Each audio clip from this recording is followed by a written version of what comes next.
So over the last couple of months, particularly in July, I've seen a huge leap in views for the video that I released about Richard Williams back in January of 2018. An uptick of about 80,000 views for a video that's 18 months old.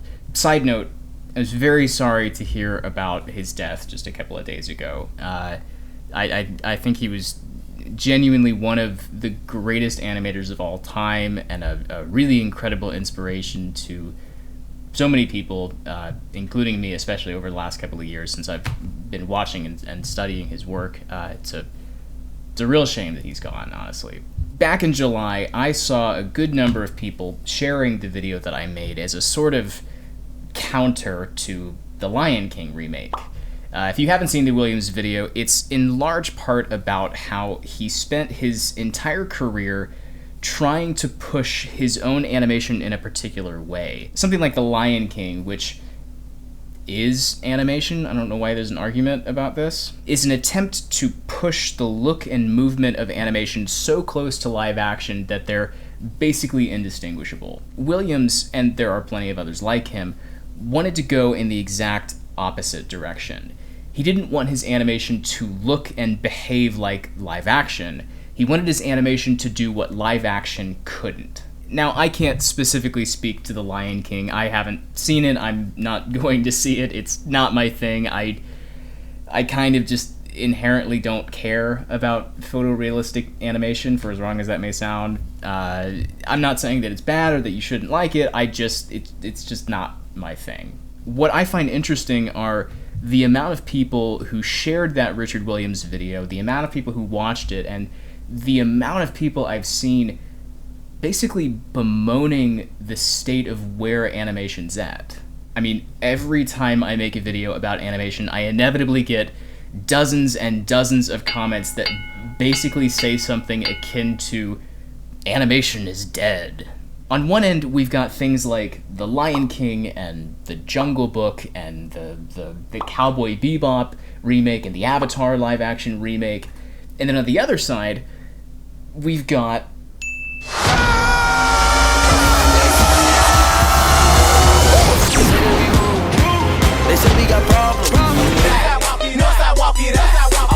So I went and saw Toy Story 4 recently, which is pretty good. Not great, but it was a solid movie. But every single one of the previews that played before just made me want to punch myself in the face.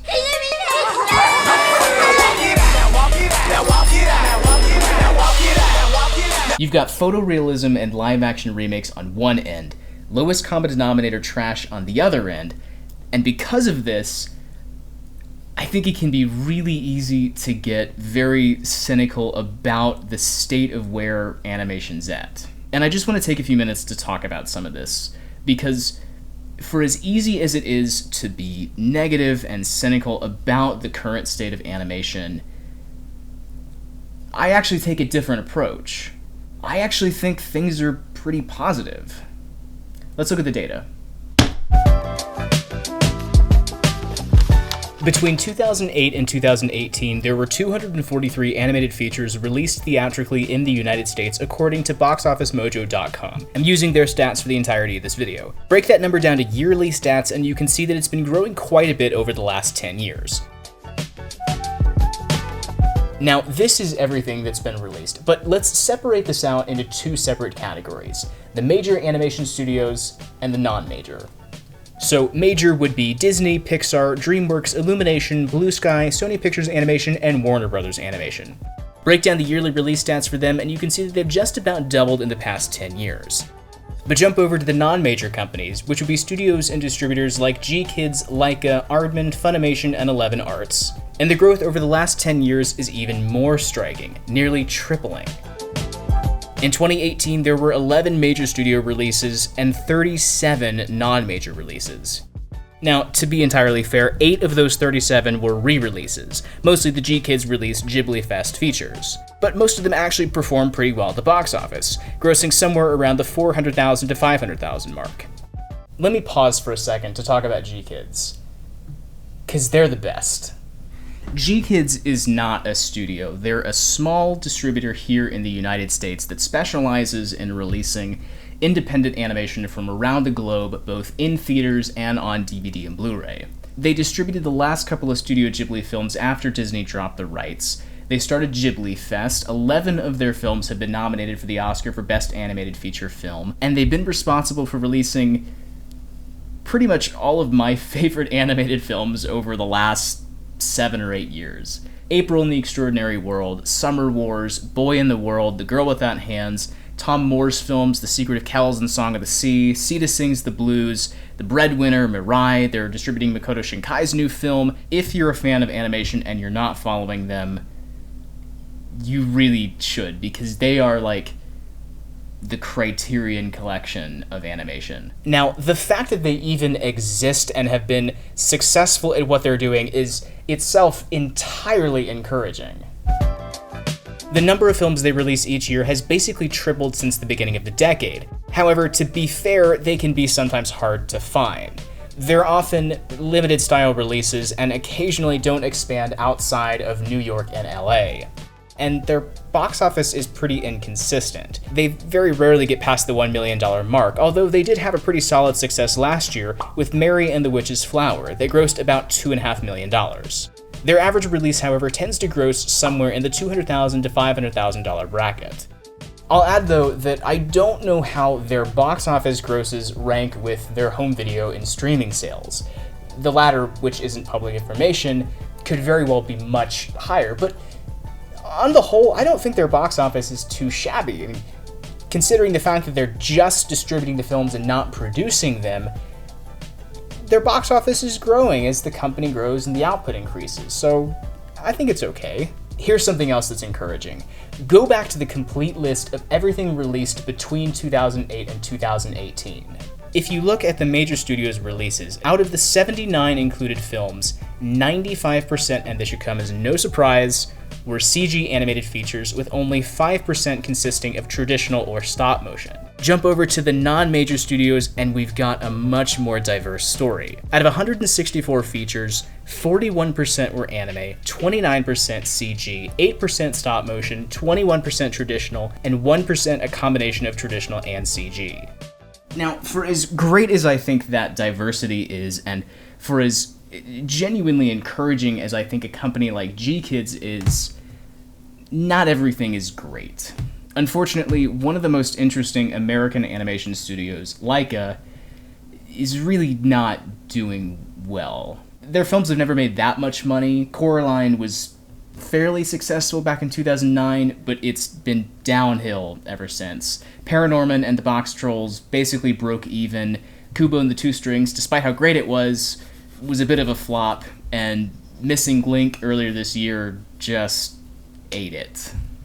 I don't know what their home video sales are like, so I say this with very little authority, but just from the looks of their box office, they've never really been that safe. They're trending downwards, and because stop motion, for as much as I love it, because it tends to be a very small niche category, I actually wouldn't be too surprised if they end up closing shop at some point soon. I hope I'm wrong. I really hope I'm wrong. It would be a real shame if they close, but the numbers here speak for themselves.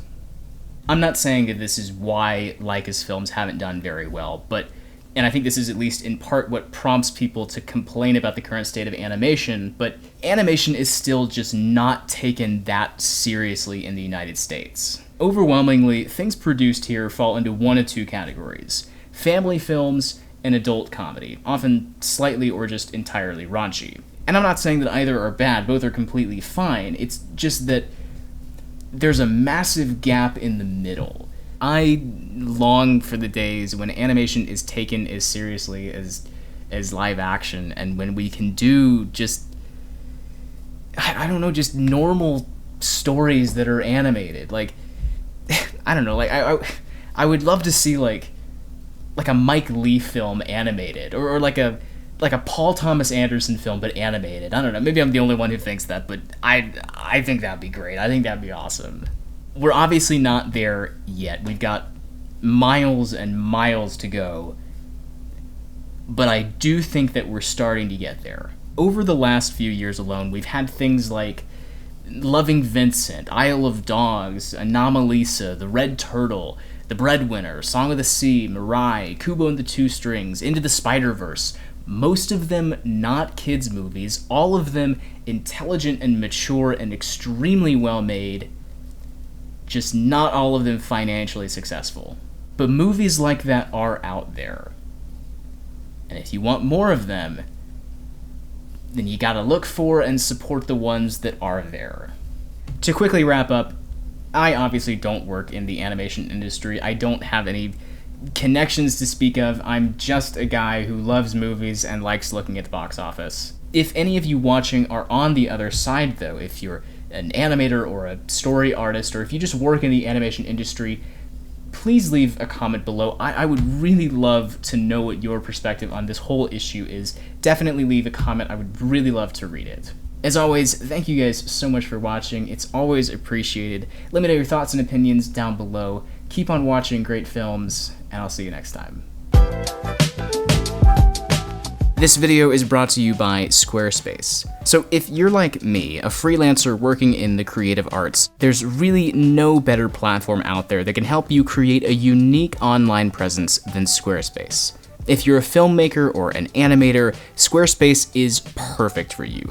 Their built-in templates make it incredibly easy to show off and display your work, but not only that, with Squarespace, there's never anything you have to install or patch or upgrade. Building a professional-looking site has never been as easy as it is right now. You can go to squarespace.com/RoyalOceanFilm for a free trial, and when you're ready to launch, 10% off of your first purchase of a website or a domain.